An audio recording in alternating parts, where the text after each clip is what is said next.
Howdy folks, Dr. Ed here with Total Body Healthcare, and I've got your Whiteboard Wednesday thought of the week.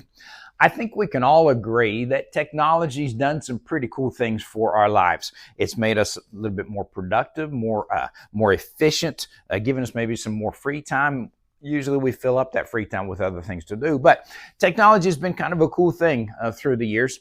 But as with most things, you got to weigh the good with the bad and make sure that we're paying attention sometimes to that bad stuff as well. And that's what I want to talk about today is the technology that we have today, particularly our phones, laptops, and tablets, those kinds of things, and the amount of screen time that we spend on them. And not only us, since for the month of August, we've been talking about kids' health, the amount of screen time that our kids are getting as well. You know, one of the hidden dangers, if you will, of too much screen time is how it affects our sleep cycle.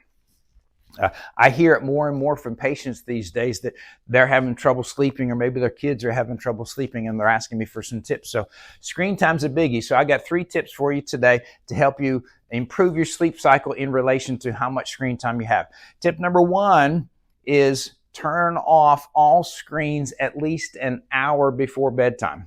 You see, when we're looking at our screens, again, phones, tablets, laptops, computer screens, they emit a blue light radiation. And that blue light radiation interrupts the production of melatonin in our brain. Melatonin, as you know, that's our major sleep hormone, the hormone that helps us regulate our sleep cycle.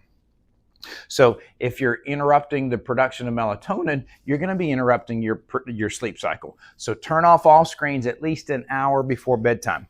Second tip is those blue light blocker glasses that you've seen. They all work. So find a pair on the internet that fits good and all that kind of stuff. I don't have a specific brand recommendation for you because there's a bunch of them out there, but those blue light blocker glasses, those work really well. I'd wear those at least in the evening, depending on how bad your sleep cycle, your kid's sleep cycle has been interrupted, at least in the evening time, so that can be, your melatonin can be kicking in then. And then third, and this is a regular screen time or not, this is one of the more recommended ways to help improve sleep cycle, and that is to have a normal bedtime routine.